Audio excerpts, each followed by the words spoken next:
우리 갈라디아서 말씀으로 다시 돌아왔습니다. 갈라디아서 말씀은 굉장히 참 논리가 촘촘하고 좀 신학적인 그런 개념들이 많아서 쉽지 않은 내용입니다. 한번 읽어서 바로 이 갈라디아서 말씀이 이해된다 싶으면 여러분 정말 그 말씀의 은사가 있는 분들이시고요. 대부분은 아마 그렇지 않으실 거라고 생각합니다. 바울도 그러한 이 상황을 좀 아셨던 것 같아요. 그래서 이 갈라디아서 여러 그 말씀들을 나누는 가운데 이 말씀을 또 이 사실을 어떻게 하면 조금 더 쉽게 이해할 수 있을까 싶어서 예화를 사용합니다.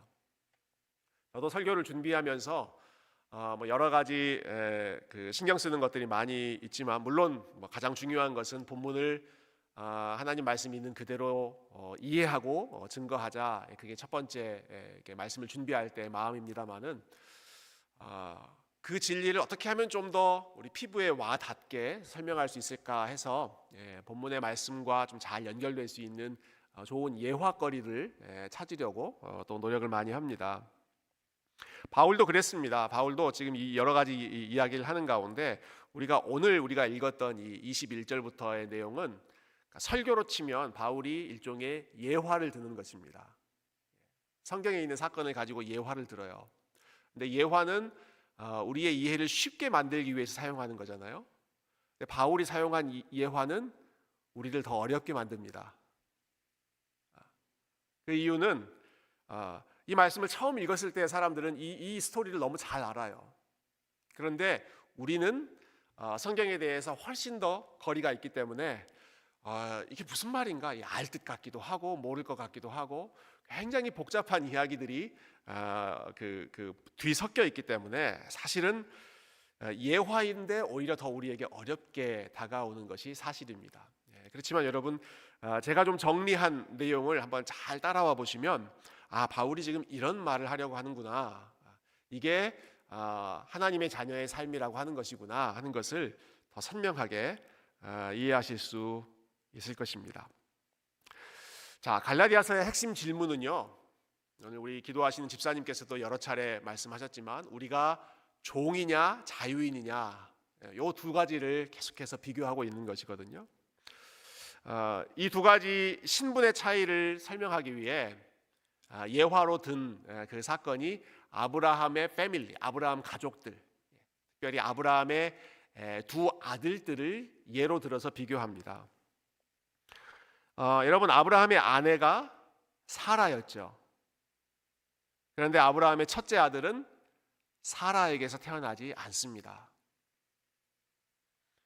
벌써 이 출생의 비밀이 좀 흥미롭지 않습니까?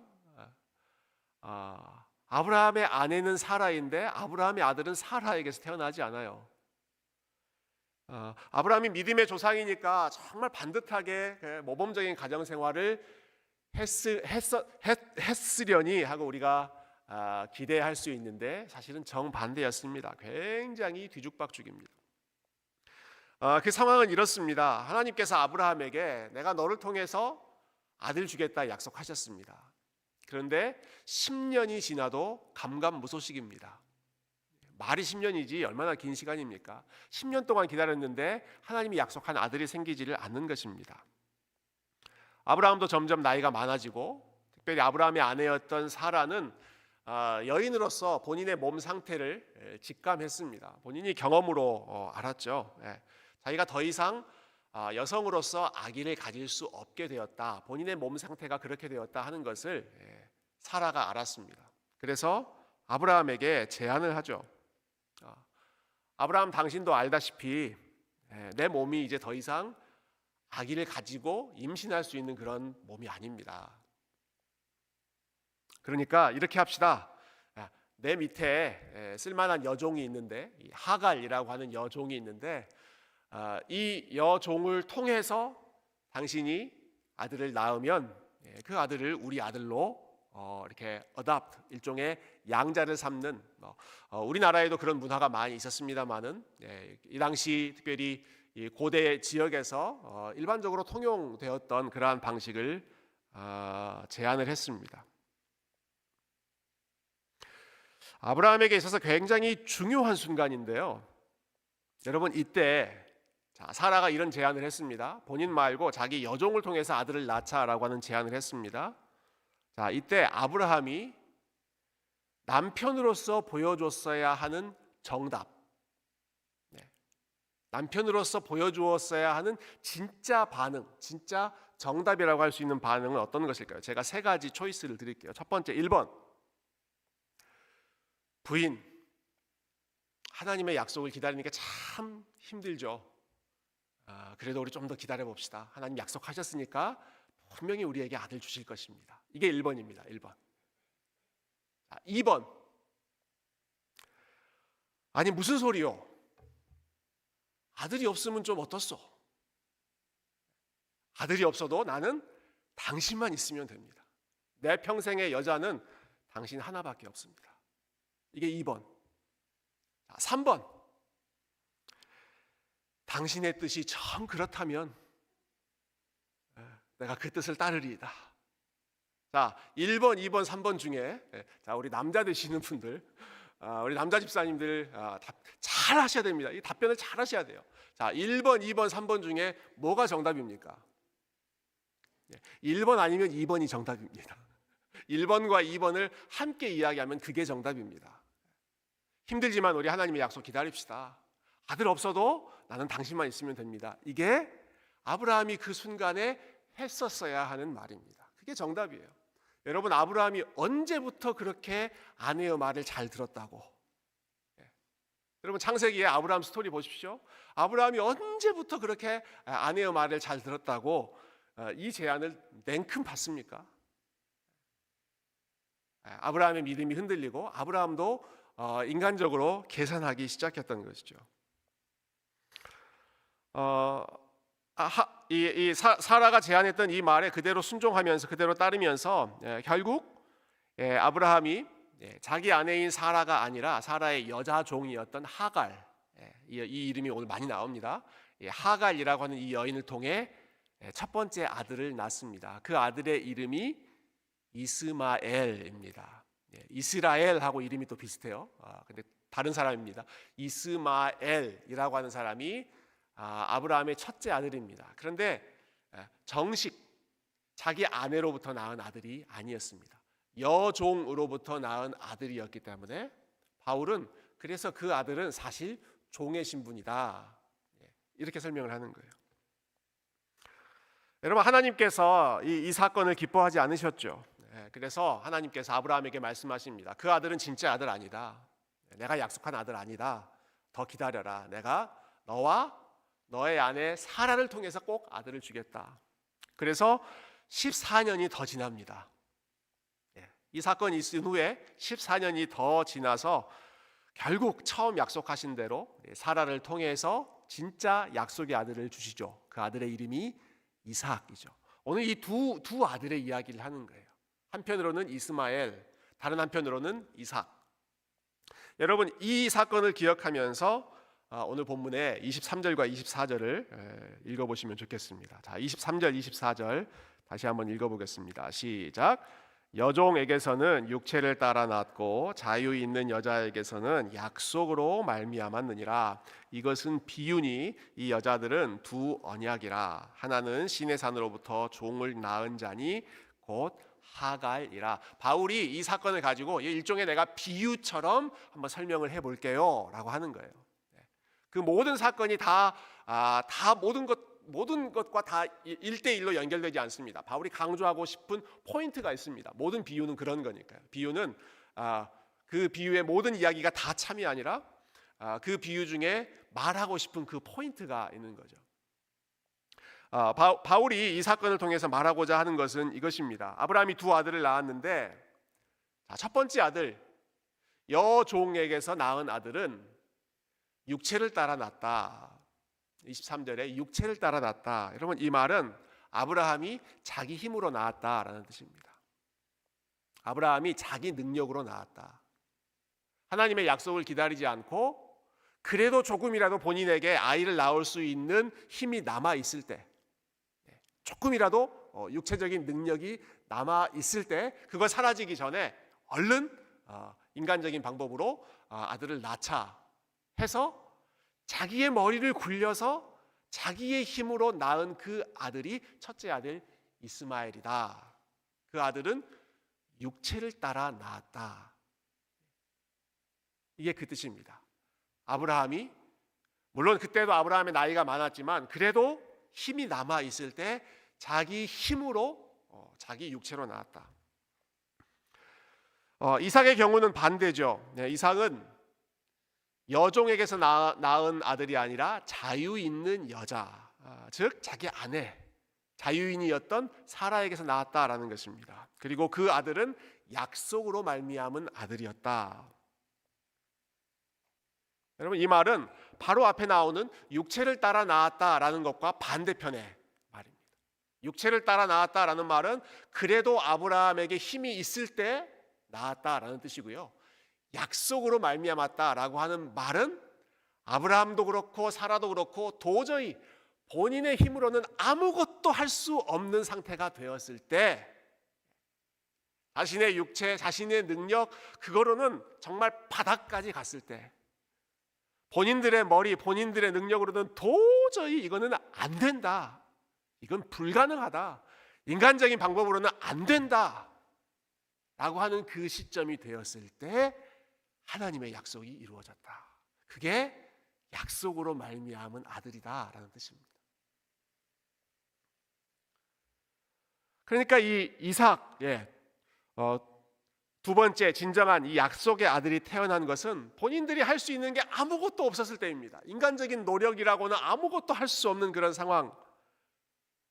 그런데 그 상황에서 태어난 아들이기 때문에 100%가 다 하나님의 은혜의 선물이고, 그리고 100%가 하나님께서 하신 일이죠.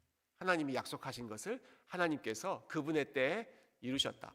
인간의 도움 전혀 받지 않고, 사람의 육체의 능력 조금도 사용하지 않고 그냥 하나님이 완전히 하나님 혼자 하셨다. 여러분, 이 두 아들, 이스마엘이 태어난 것과 이삭이 태어난 이 두 아들이 태어난 이 출생의 비밀, 출생의 원리가 정반대입니다. 자, 다시 한번 정리합니다. 한쪽에는 하갈이라고 하는 젊은 여인이 있습니다. 그리고 그에게서 태어난 아들 이스마엘이 있습니다. 이 사람들은 여전히 뭔가를 할 수 있는 상황이었습니다. 바울이 이쪽 사이드를 통해서 이야기하고자 하는 것은, 지금 이 갈라디아서에서 바울이 논쟁하면서 반대편에 있는 이 유대인들, 우리가 뭔가를 할 수 있다고 주장하는 그 사람들은 마치 아브라함이 조금이라도 힘이 남았을 때 하갈을 통해서 이스마엘을 낳은 것과 마찬가지다라고 설명하는 거예요. 우리가 뭔가를 그래도 좀 할 수 있잖아. 우리가 율법 지킬 수 있잖아. 하나님이 가르쳐 주신 것 우리가 순종할 수 있잖아. 그래서 그것을 순종하면 거기에 조금이라도 본인들이 한 어떤 것을 추가하려고 싶어하는, 그래도 우리가 이만큼 했지, 그래도 우리가 이런 것들을 할 수 있었지, 본인들의 컨트리뷰션, 본인들이 기여할 수 있는 것들을 조금이라도 내세우고 싶어 했던, 자랑하고 싶어 했던 그 당시의 유대인들, 그 모습은 마치 아브라함이 조금의 힘이 남아있을 때 젊은 여인 하갈을 통해서 이스마엘이라는 아들을 낳은 것하고 비슷하다. 뭔가 그들의 힘으로 한 것 같지만 그거는 진정한 자유인이 아니다. 그건 사실 종의 신분에 매여 있는 것이다. 자기들이 조금이라도 할 수 있는 것이 있다고 주장하기 때문에 여러분, 거기에는 하나님의 은혜에 대한 100%의 감사가 없습니다. 이거 하나님이 다 하신 일이다 라고 하는 그 하나님의 은혜에 대한 100%의 감사가 없습니다. 내가 그래도 이만큼 최선을 다해서, 이만큼 계산을 빨리빨리 해서 나의 노력으로, 그리고 나의 의지로, 나의 achievement, 성취로 내가 acquire, 얻었다. 그게 이스마엘, 그리고 하갈, 그 라인이 보여주고 있는 원리입니다. 반대편에는 이삭이 있습니다.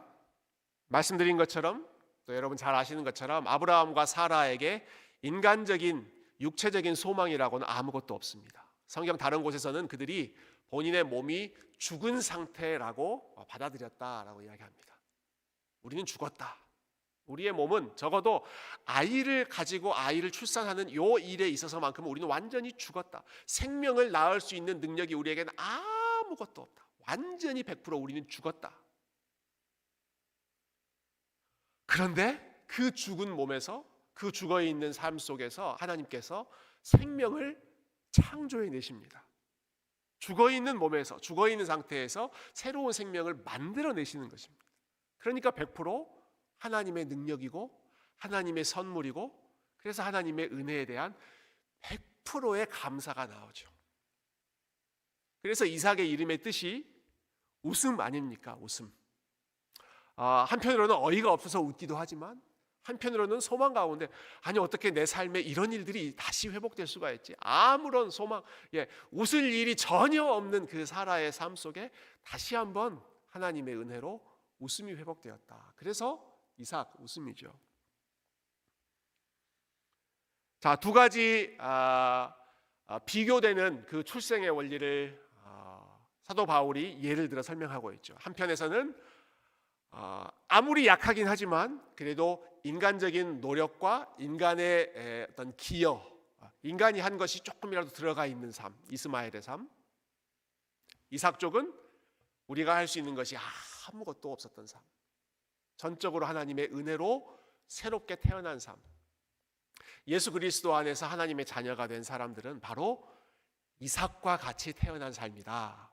바울이 이것을 말하고 있는 것입니다. 우리가 예수님을 믿고 우리가 하나님의 자녀가 되었다라고 하는 것은 마치 아브라함이 이스마엘 낳았을 때처럼, 그리고 당시의 유대인들이 우리가 할 수 있는 것 조금이라도 더 하자, 우리가 할 수 있는 것 더 노력하자, 그렇게 해서 된 것이 아니라 우리가 할 수 있는 것 아무것도 없는데, 우리는 이 영적인 일에 있어서 완벽하게 죽은 상태인데, 우리가 죄와 허물로 죽어 있는 상태, 영적으로 죽어 있을 때 하나님께서 은혜로 우리를 예수 그리스도 안에서 다시 살리셨느니라. 다시 생명을 창조하셨느니라. 조금도 우리는 거기에 기여할 것이 없습니다 라는 말입니다. 그래도 우리가 좀 한 게 있지 않습니까? 그래도 우리가 교회 열심히 출석하고, 그래도 누군가 나에게 말씀을 가르쳐주고 복음을 가르쳐주고 그럴 때 내가 그것들을 거부하지 않고, 그래 내가 받아야지, 내가 믿어야지, 의지적으로 또 결단한 것도 있고, 그래도 내가 성경을 읽은 것도 있고, 그래도 내가 교회에서 뭐 성경 써보라고 하니까 열심히 성경 써보기도 하고, 그래도 내가 한 게 조금이라도 있지 않습니까? 여러분, 이런 식으로 나에 대해서 내가 한 것, 내가 기여한 바, 나의 능력, 나의 지혜, 나의 노력, 이러한 것들이 그래도 조금이라도 남아있다라고 생각하는 것은 마치 아브라함이 이스마엘을 낳았을 때의 그 모습과도 같습니다. 우리에게 하나님의 자녀라고 하는 이 선물을 주신 것은 아브라함이 이삭을 낳을 때처럼 사라의 죽은 몸에 새로운 생명이 잉태되고 새로운 생명이 출산된 것처럼 아무런 인간적인 소망이 없을 때, 우리 스스로는 아무것도 할 수 없을 때 전적으로 100% 오직 하나님의 은혜로만 새로운 생명이 창조되고, 성령께서 우리 가운데 역사하셔서 우리가 예수 그리스도를 주님이라고, 구원자라고 믿음으로 고백할 수 있게 되었고, 여러분, 그렇게 해서 우리가 100% 하나님의 은혜와 능력으로만 하나님의 자녀가 된 줄로 믿습니다. 그래서 자랑할 게 없다는 거예요. 그래서 우리는 자랑할 게 없다는 거예요. 우리가 아브라함이 이스마엘 낳았을 때처럼 우리가 하나님의 자녀가 된 게 아니라, 우리는 이삭의 라인이기 때문에, 이삭처럼 우리는 태어난 사람들이기 때문에 우리는 자랑할 게 조금도 없다. 조금이라도 자랑하려고 하는 그 유대인들에 맞서서 너희가 존경하는 그 아브라함이, 너희가 존경하는 그 이삭이 어떻게 태어났는지를 기억해봐라. 우리는 결국 이쪽 라인이지 않느냐.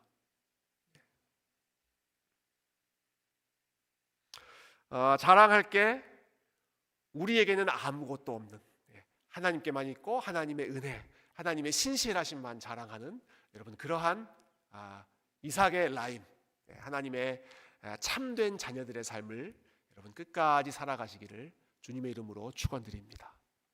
여러분 그런데 이것이 우리가 하나님의 자녀가 되는 처음 순간만 그런 것이 아니라 끝까지 마찬가지입니다. 하나님의 자녀로 살아가는 출생 이후에 계속해서 살아가는 그 모든 과정도 우리는 이스마엘의 라인이 아니라 이삭의 라인으로 살아갑니다. 이게 어떤 뜻인가? 여러분 28절과 29절을 우리 이어서 한번 읽고 또 생각해 보면 좋겠습니다. 자, 28절, 29절 같이 읽어보죠. 28절부터 시작. 형제들아, 너희는 이삭과 같이 약속의 자녀라. 그러나 그때 육체를 따라 난 자가 성령을 따라 난 자를 박해한 것 같이 이제도 그러하도다. 너희는 이삭과 같이 약속의 자녀다. 우리는 이삭과 같이 전적으로 하나님의 은혜로 태어난 사람들이다. 우리는 하나님의 은혜만 붙잡고 살아가는 사람들이다. 그 이삭의 자녀, 그렇게 이삭과 같이 약속의 자녀가 된 사람들에게 어떤 일이 일어납니까? 바울이 이삭의 사건을 또 한 번 예로 듭니다. 이삭의 삶이 어떻게 되었는가? 29절, 육체를 따라 난 자가 성령을 따라 난 자를 박해한 것 같이. 육체를 따라 난 자가 누굽니까? 이스마엘이에요. 성령을 따라 약속을 따라 난 자는 누굽니까? 이삭이거든요. 근데 이삭이 태어났을 때, 이삭이 아주 어린아이였을 때, 젖을 떼고 이제 막 걸음마를 걸을 수 있는 그렇게 어린 나이였을 때 이스마엘이 이삭을 놀립니다. 이미 그때 이스마엘은 한 15살쯤 됐겠죠. 티네이저가 됐겠죠. 이삭을 놀립니다.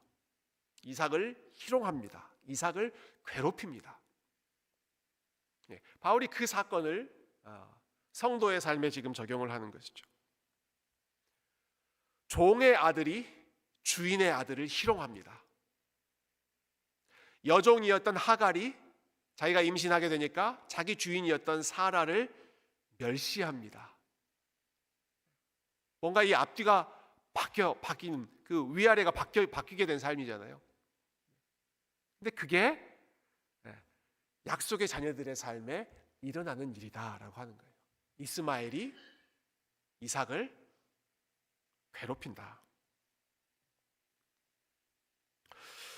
여러분 이스마엘과 이삭은요 태어나는 과정만 달랐던 게 아니라 살아가는 과정이 정반대였습니다. 이스마엘이 태어났을 때 하나님께서 이 이스마엘의 삶을 예고하시는데 참 재밌는 또 인상적인 비유를 드십니다. 이스마엘 이 아이는 앞으로 들나귀와 같은 삶을 살 것이다 이렇게 예언하세요.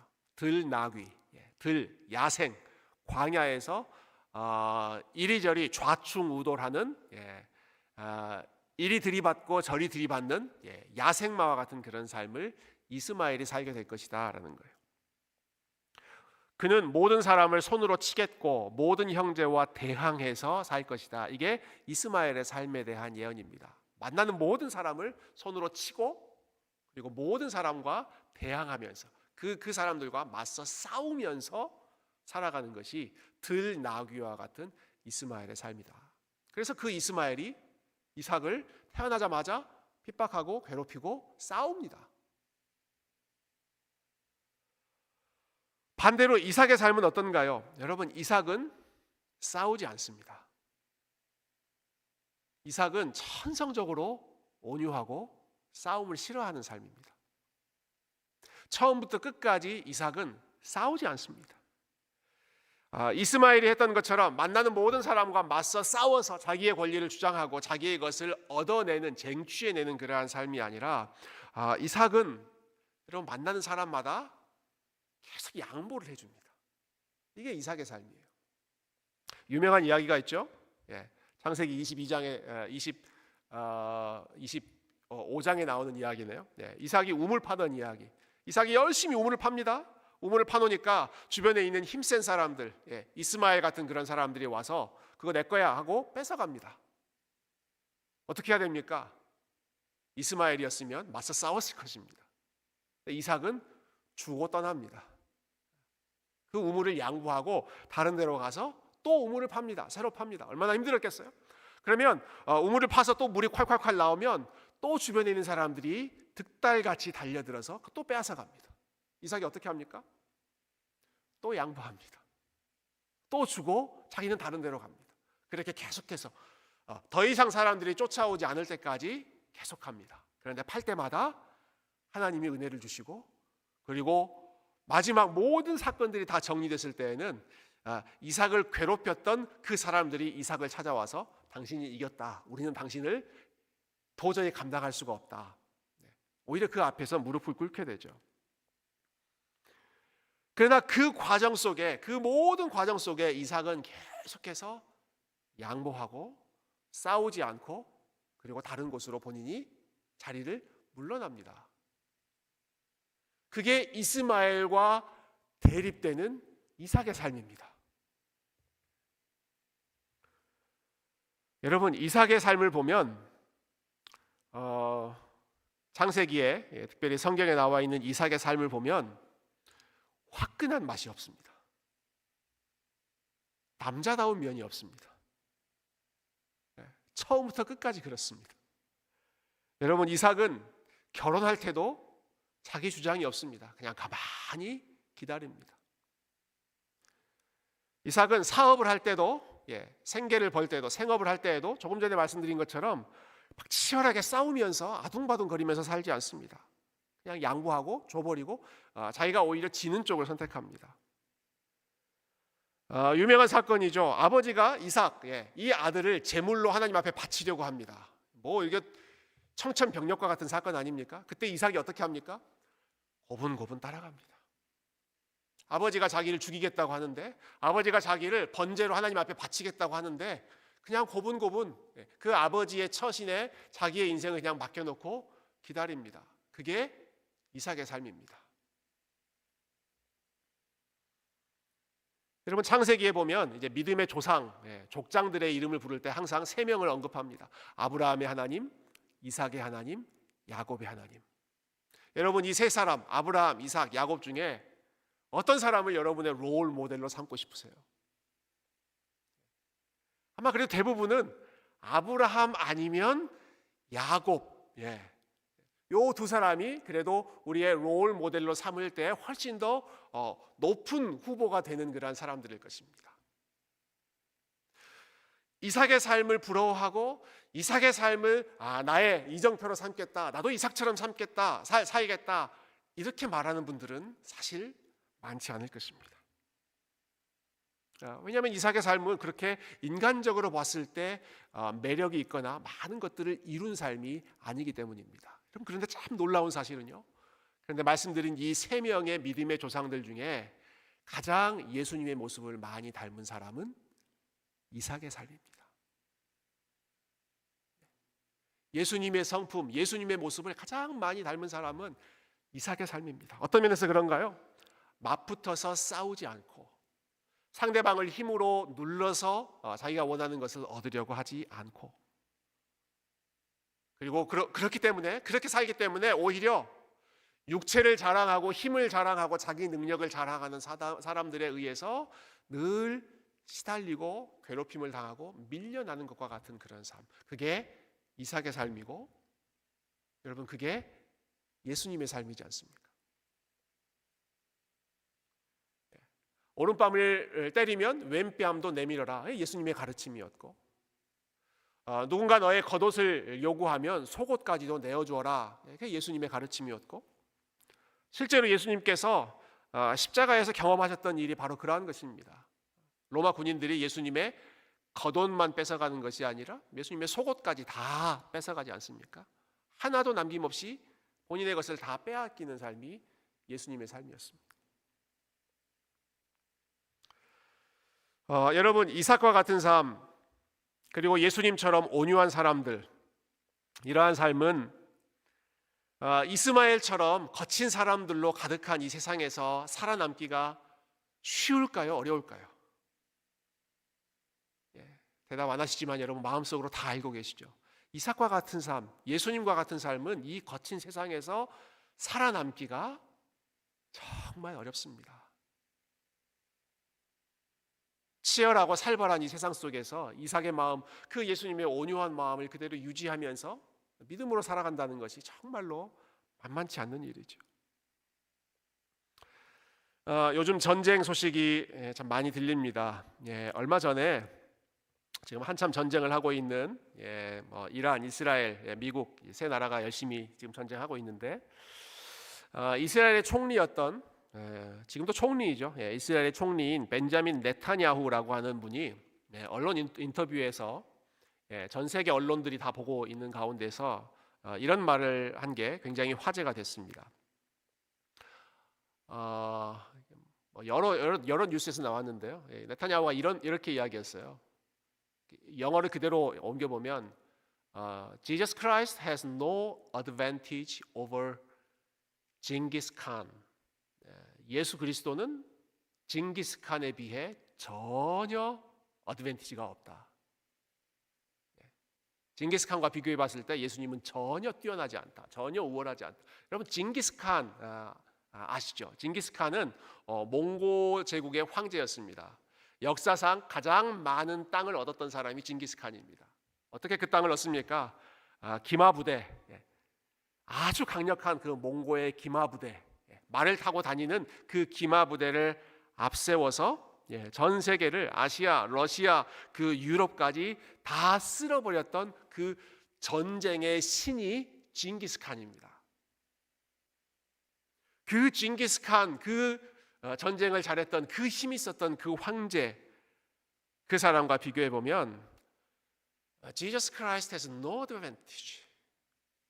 예수님은 아무런 어드밴티지가 없다.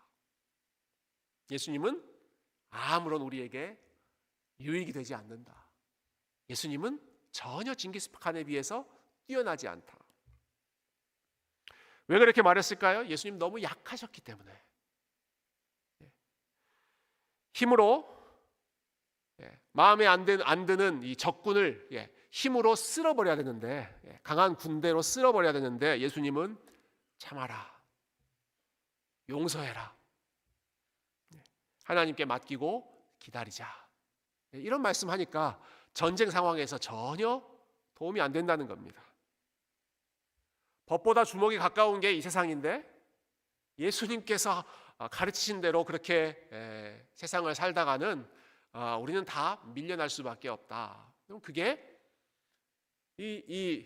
이스라엘의 총리가 사실은 굉장히 솔직하게 했던 말입니다. 그 사람 예수님 안 믿는 사람이니까 그렇게 말하는 게 당연하겠죠. 징기스칸이 훨씬 낫다. 전쟁에서 이기려면 예수님의 방법으로는 안 되고 징기스칸의 방법을 우리는 의지해야 된다. 이게 그 사람들이 했던, 여러분 바울이 상대했던 1세기 유대인들이나 그리고 오늘날의 유대인들이나 그리고 예수님을 믿지 않는 세상 사람들이나 똑같이 말합니다. 예수님이 걸어가셨던 그 길은 어리석은 길이고 예수님이 가르치셨던 그 길은 우리에게 아무런 어드밴티지가 없는 삶이다. 계속 당하고 계속 손해보고 계속 희생해야 되고. 여러분 세상은 예수님의 길 그리고 이삭의 삶을 그와 같이 유약하고 의미 없다고 생각하지만 여러분 하나님께서 뭐라고 말씀하시는지를 들어보십시오. 오늘 본문은 27절 말씀 우리 마지막으로 읽고 말씀 정리하십시다. 27절 같이 읽어볼까요? 27절 시작.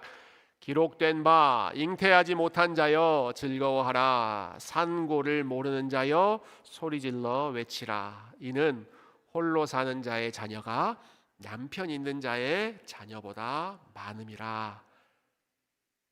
잉태하지 못한 자여 즐거워하라. 잉태하지 못한 자, 지금 사라를 상징하는 말입니다. 오랫동안 기다려야 됐고 오랫동안 인내해야 됐고 그 속에서 젊은 여종이었던 하갈의 그 무시와 멸시를 받기까지 해야 됐던 그러한 삶, 그러니까 얼마나 많은 슬픔과 서름이 있었던 여인의 삶이 사라의 삶입니까? 잉태하지 못한 자의 삶입니다.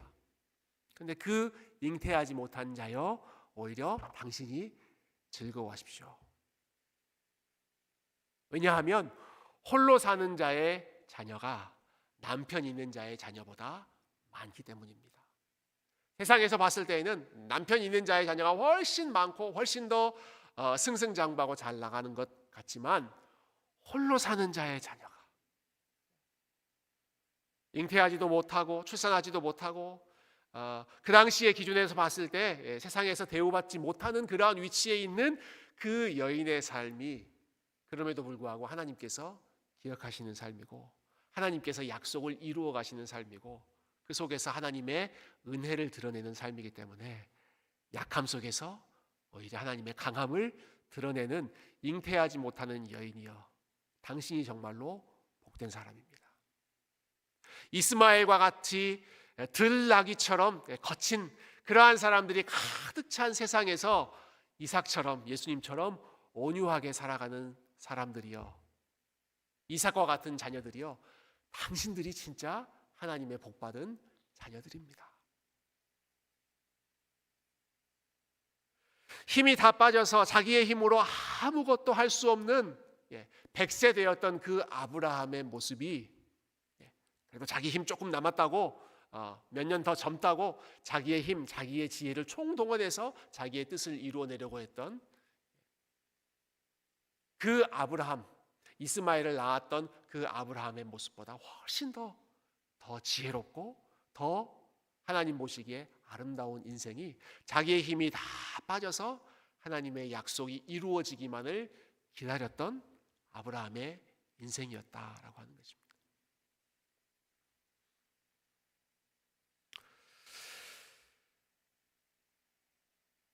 여러분, 예수님께서 제자들을 보내실 때 이런 말씀하셨죠. 내가 너희들을 이리 가운데 양들을 보내는 것과 같다. 이리들이 가득 차 있는, 사나운 이리들로 가득 차 있는 그 세상 가운데 양을 보내는 것과 같다 말씀하셨습니다.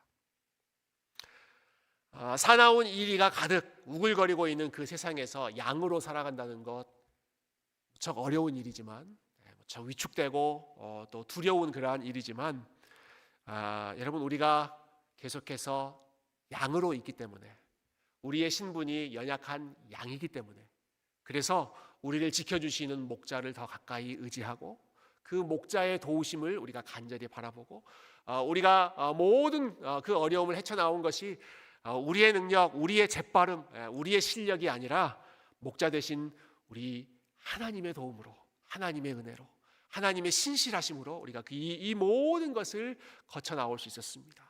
모든 것이 하나님의 은혜였습니다. 여러분, 그 하나님의 은혜를 기억하고 하나님의 은혜 때문에 내 잔이 넘친다고 고백할 수 있는 이 연약한 양들의 삶이, 이삭과 같이 온유하지만 그 온유함의 결과로 하나님이 주시는 땅을 얻는 그 삶이 우리 하나님께서 인정하시고 하나님께서 축복하시는 삶인 줄로 믿습니다. 여러분, 그 이삭의 길, 그 예수님의 길을 힘써 걸어가시고 그 속에서 목자 되신 하나님을 더 가까이 의지하시는 신실한 주님의 양으로 믿음으로 승리하시기를 주님의 이름으로 축원드립니다.